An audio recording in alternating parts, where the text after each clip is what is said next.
আজকে হচ্ছে 23রা জুন, লোকনাথ বাবার তিরোধান দিবস। তো আমি বাড়িতে কিভাবে পুজো করেছিলাম বাবার, ছোট্ট করে যে আয়োজনটা আমি করেছিলাম সেটাই তোমাদের সামনে তুলে ধরার চেষ্টা করলাম।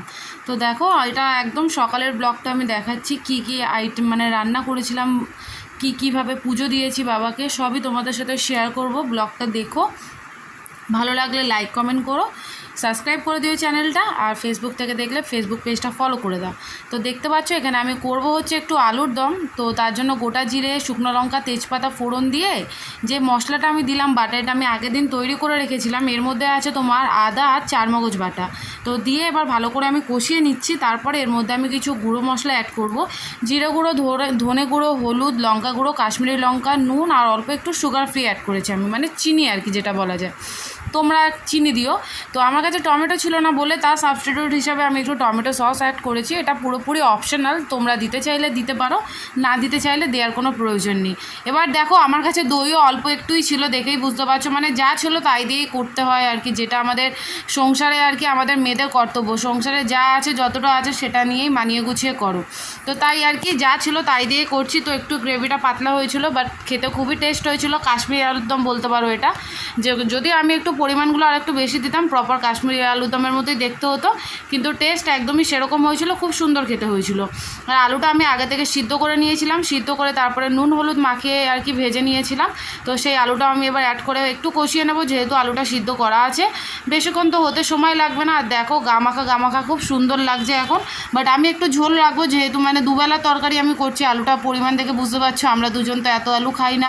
তো ওই জন্য আর কি একটু ঝোল করবো, যাতে রাতে আমি লুচি করার ইচ্ছা আছে, লুচি দিয়ে, আর সকালে আমি ফ্রাইড রাইস করবো, সেটা দিয়ে আর কি হয়ে যায়। এরপরে দেখো, আমি এরপরে অ্যাড করছি এর মধ্যে একটু গরম মশলা গুঁড়ো, আর আমি অ্যাড করবো একটু ঘি।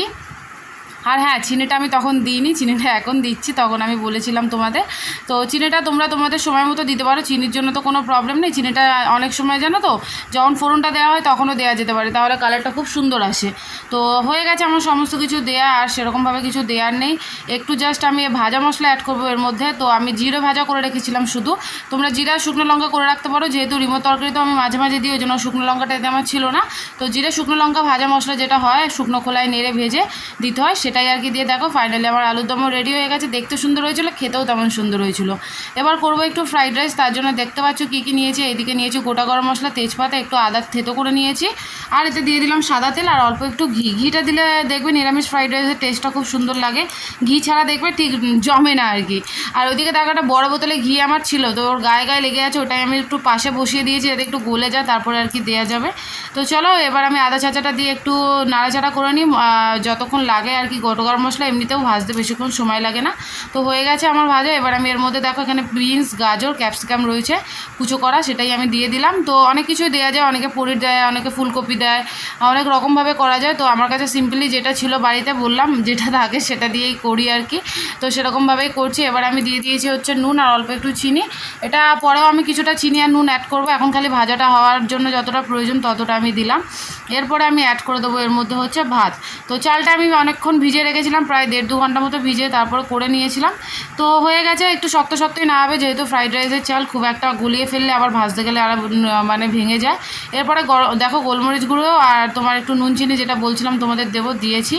আর হ্যাঁ, আমি যেটা বলছিলাম তোমাদের, আমার গোলমরিচটাও আমার কাছে কম ছিল, সবই শেষের দিকে ছিল, তো সেটা দিয়ে করেছি। আর এদিকে দেখো কাজু কিশমিশটা আমি প্রথমে দিতে ভুলে গেছিলাম, তো পরে আমি একটু ঘিতে ভেজে নিলাম, ভেজে দিয়ে দেবো। রান্নাবান্নার পালা কমপ্লিট করে নিয়েছি, স্নান করে এদিকে পুজোর আয়োজনও মোটামুটি সেরে ফেলেছি। আমি বললাম আমার সাধ্য মতো আমি ছোট্ট করে যতটা পেরেছি বাবাকে মন ভরে দেওয়ার চেষ্টা করেছি। মন ভরে দেওয়াটাই আসল, বলো, সে তুমি ছোট করে দাও বা বড় করে দাও, ভক্তি আসল, ভক্তির শক্তি। এদিকে রিমো বসে আছে, দেখছে সামনে বসে বসে, ও তো খুব মজা পায় এগুলো দেখলে। কিন্তু আমার ঠাকুরটা যেহেতু ওপরে নিচে আমি সব জোগাড় করে তারপরে সেই আমার ওপরেই দিতে হবে বাবাকে।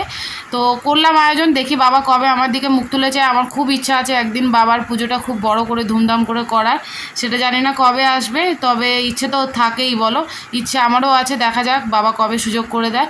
তো দেখো, এই হচ্ছে আমার ছোট্ট আয়োজন। বাবাকে কেমন লাগছে তোমরা জানিও, পুজোর অ্যারেঞ্জমেন্ট আমি আমার মতো করে করলাম। তো তোমরা কিভাবে পুজো করেছো সেটাও আমাকে জানিও, আমাকে পাঠিও আর কি, দেখবো, ভালো লাগবে। তো দেখো এদিকে সমস্ত ফল প্রসাদ দিয়েছি, 3 রকমের ফল ছিল, আমৃতি ছিল বাবার প্রিয়, ছিল বাবার আরও দুটো প্রিয় জিনিস মাখন আর মিষ্টি, সেইগুলো তো থাকতেই হবে। তাছাড়া ছিল মিষ্টি, আর ছিল তোমার হচ্ছে কি বলবো, বুক ভরা ভালোবাসা আর বাবার প্রতি অনেক অনেক অনেক শ্রদ্ধা ও প্রণাম। বাবা হচ্ছে যে আমার জন্য কি সেটা বলে বোঝানোর মতো না। তো দেখো বাবার পুজো দেওয়ার পর না সকালে আমার না কিছুটা দুধ কেটে গেছিলো, জানো তো। এটা মানে কি হয়েছিল, তোমার দাদা দুধ এনেছিল, আমি এবার দুধটা না ব্যাগে থাকে ওর, এবার সেটা আমি ফ্রিজে ঢোকাতে ভুলে গেছিলাম, ও বলতে ভুলে গেছিলো বলে। তো কেটে গেছে ছানাটা, স্বাভাবিক, কী করবো, তো ভাবলাম একটু চলো এক্সপেরিমেন্ট করা যায়। তার জন্য দেখো ছানা তো কেটেই রয়েছে, তার উপরে আমি দিয়েছিলাম হচ্ছে ময়দা, আর একটু দিয়েছিলাম বেকিং পাউডার, বেকিং সোডা, আর একটু চিনি, আর দিয়েছিলাম হচ্ছে কেশর। আর ওইদিকে দেখতে পারলে রসটা হওয়ার জন্য দিয়েছি, রসটা হওয়ার জন্য যেটা নর্মালি হয় চিনি আর জল, আর তার মধ্যে 2টো এলাচ আর একটু পাতিলেবুর রস দিয়ে রসটা হচ্ছে। তো দেখো এদিকে রস তো হয়ে গেছে, তার মধ্যে একটু টেস্ট করার জন্য আমি দিয়েছি, দেখো এদিকে রসগোল্লার মতো এগুলো ফুলে উঠেছে আর কি, ছানাটা ভালো করে মেখে নেওয়ার পর। আর হ্যাঁ, একটু কেশর অ্যাড করেছিলাম, জানো তো, কেশর অ্যাড করলে না ফ্লেভারটাই অন্যরকম হয়েছে। আর যেহেতু আগেরবারে মিষ্টিটা করার সময় তোমাদের দাদা কেশরটা এনেছিল, তো ওই জন্য ভাবলাম যে না চলো কেশরটা একটু দেওয়া যায়। ওই ছোটোটা দেখলে আমি তুলে রাখলাম, ওটা আমি টেস্ট করে দেখবো কেমন হয়েছে আর কি। তো দেখো ভালো করে ময়দাটা মেখে নেওয়ার পর কটা পিস আমার হয়েছে, প্রায় 11 পিস মতো হয়েছিল। তো এটা এবার আমি দেখো একটু লম্বা লম্বা ল্যাংচার মতো বলতে পারো, পুরোপুরি ল্যাংচা না, একটু লম্বাটা ধরনের করে সেভ করে নিয়েছিলাম। তো এবার ওটা আমরা ভাজার পালা আর কি। তো দেখো একটা আমি টেস্ট করে প্রথমে দেখছিলাম যে বাইন্ডিংটা সব কিছু ঠিকঠাক আছে কিনা, কারণ মিষ্টি তো এর আগে সেরকমভাবে বানানো হয়নি, ওই রসমালাই তোমাদেরকে বানিয়ে দেখিয়েছিলাম, তারপরে হচ্ছে এটা।